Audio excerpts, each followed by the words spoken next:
Hello students, a very good morning to all students. हम लोग पढ़ रहे हैं क्लास 8 का चैप्टर नंबर 3 हिस्ट्री का, rural settlement under the company ruling the country side.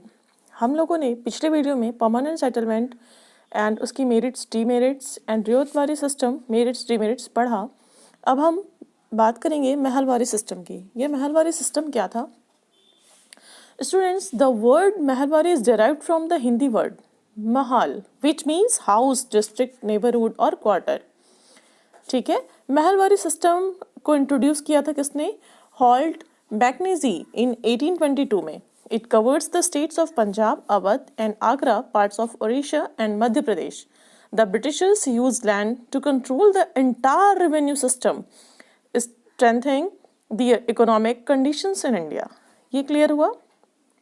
किस लिए ऐसा करते थे? वो अपनी जो ब्रिटिशर्स थे वो अपनी इकोनॉमिक कंडीशन को इंडिया में बहुत ही स्ट्रॉन्ग बनाना चाहते थे. क्लियर? अब हम बात करेंगे effect of the colonial agrarian policies on the peasants and landlords. तो सबसे पहली चीज़ जो थी, जो इफेक्ट हुआ, वो पहला क्या हुआ? Very high rates of land revenue. मनमाना ब्रिटिशर्स ने जो है लैंड रेवेन्यू लगा दिया एकदम हाई रेट्स में. सेकंड है land was made a saleable property. Land को बिल्कुल बेचने योग्य जो है बिल्कुल बना दिया, है ना. And it was a new innovation of the British government to make land saleable and mortgageable property. This was primarily done to increase the government's revenue, है ना. नेक्स्ट हमारा है पॉवर्टी एंड इंडेप्टेडनेस. ठीक है, यानी कहने का मतलब गरीबी भी हो गई, कर्ज भी बढ़ता गया, जिसकी वजह से. अगला है हमारा फोर्थ पॉइंट है government indifference towards land reforms. तो गवर्नमेंट ने क्या किया? गवर्नमेंट सिर्फ जो है रेवेन्यू पे ध्यान देती थी, है ना. और वो कल्टीवेटर्स की कंडीशन क्या हो रही थी, उनकी लिविंग कंडीशंस क्या हो रही थी उस कल्टीवेटर्स की, इसके बारे में उनको कोई भी चिंता नहीं थी. And no steps were taken either to improve irrigation or to bring to their knowledge the new techniques of farming. और कोई भी स्टेप्स सिर्फ जो ब्रिटिशर्स थे उनको रेवेन्यू से मतलब था.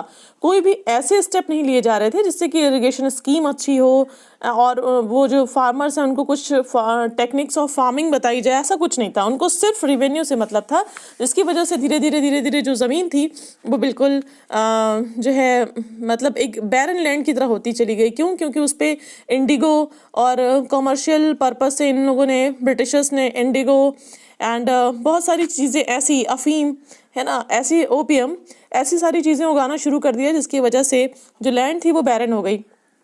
अब हम बात करेंगे फिफ्थ पॉइंट की, stagnation of agriculture. Stagnation means होता है स्थिरता, जिसकी वजह से एग्रीकल्चर में स्थिरता बनी रही, है ना.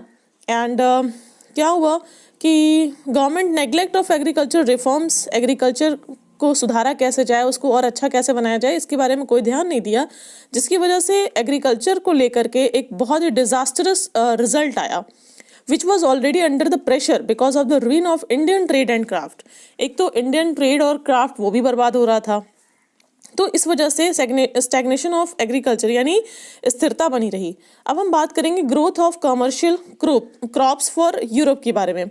इसमें जो हमारा पहला पॉइंट है वो ये है कि जब एग्रीकल्चर एक्टिविटीज़ जो है जब कमर्शियल पॉइंट ऑफ व्यू से जो है होने लगी, it is called commercialisation of agriculture. Commercialisation क्या होता है?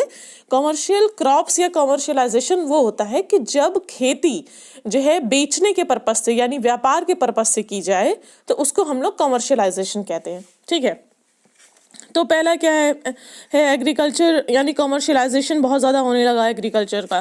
एंड इफेक्ट सेकंड हमारा जो पॉइंट है वो है causes which led to commercialisation agriculture. ऐसे क्या कॉजेज रहे जिसकी वजह से कमर्शियलाइजेशन एग्रीकल्चर हुआ? तो पहला है new agrarian policies of the British government. Under all systems of land settlement, contract, permanent Rayotwari and Mahalwari, the peasants were overburdened with high rates of land revenue. एक तो बेचारे वो सब भी परेशान हो गए, जो किसान थे उन लोगों को क्या था कि एक तो वो सब खुद ही गरीबी से परेशान, दूसरे जो ब्रिटिशर्स थे उन पे इस टाइप से का परमानेंट जो है टैक्स रिवेन्यू ले लिया इन लोगों ने. तो कभी सूखा भी पड़ता था, कभी बाढ़ भी आती थी, तो उस कंडीशन में क्रॉप्स तो खराब हो जाती थी, लेकिन उसके बावजूद उन लोगों को एक फिक्स अमाउंट में रिवेन्यू देना होता था. सेकेंड हमारा पॉइंट है land was made a saleable commodity. Saleable commodity, land को मतलब एक मतलब बेचने के पर्पज से जो है ब्रिटिश गवर्नमेंट ने यूज़ किया, है ना। And rise of absentee landlords, हुआ क्या कि अब जो बेचारे जो ज़मींदार थे, जब ज़मींदार अपने पुराने टैक्सेस को नहीं दे पाए तो क्या हुआ, नए नए ज़मींदार आने लगे जिन्होंने मतलब ज़मीन को ख़रीदना शुरू किया। And they were least concerned about the villages because they seldom lived in the village themselves. These new class absentee landlords bought land as any other commercial commodity and realized more and more profit. And हमारा fourth point है effects of the industrial revolution in England on Indian agriculture. अब क्या हुआ कि इसका result क्या हुआ, Indian peasants were force to cultivate, यानी अब इंडियन जो पीजेंट्स थे उनको फोर्स किया जाता था कल्टिवेट करने के लिए cotton, jute, which were needed as raw material by the factories in England, जो कि उस टाइम में इंग्लैंड में फैक्ट्रीज भी स्थापित हो रही थी जिसमें कि इंग्लैंड की जो फैक्ट्री थी उसमें रॉ मटेरियल्स चाहिए होता था। तो इन लोगों को यानी जो इंडियन फार्मर्स थे उनको ब्रिटिशर्स बहुत ज़्यादा फोर्स करते थे कि आप जो है यानी ये सब चीज़ें होगा, ये है ना, कॉटन, जूट, हाँ, ये सब सारी चीज़ें। They had no choice to cultivate what was required by the local residents, है। और फिर उसके बाद हमारा फिफ्थ पॉइंट है प्लांटेशन एग्रीकल्चर। हमारा फिफ्थ पॉइंट है plantation agriculture. Plantation agriculture in indigo, tea and coffee was mainly developed on profit basis. Indigo plantations were developed in Bengal and Bihar and the tea plantation in Assam, Bengal.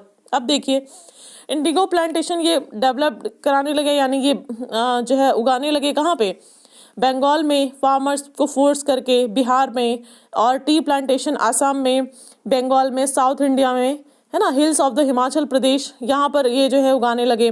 While the coffee plantations were in south India, but all these plantations were in foreign hands and were developed on commercial lines. ठीक है, लेकिन ये सब जो सारे जो crops उगाई गई ये किसके लिए, यानी कॉमर्शियल पर्पस के लिए उगाई गई, और इन पे जो है जो सबसे बड़ा जो हुकूमत थी, यानी कह सकते हैं जो कंट्रोल था वो किसका था, वो ब्रिटिशर्स का था। बेचारे किसान जो गरीब थे वो तो और गरीब होते जा रहे थे, बिल्कुल परेशान होते जा रहे थे, क्योंकि एक तो वो खाने के लिए अपने उगाना चाहते थे कुछ भी, और खाने की जगह ना उगा करके वहाँ पे जूट, कॉटन और अगर जो है इंडिगो, है ना, इन सब की खेती कराई जाए, ओपीएम की खेती कराई जाए तो क्या होगा, बेचारे किसान की हालत और दिन पर दिन खराब होती जाएगी, है ना। ओके, नाउ अगले लेक्चर में हम लोग बात करेंगे why the demand for Indian Indigo. Okay, and this is all about this lecture. Thank you. Have a nice day.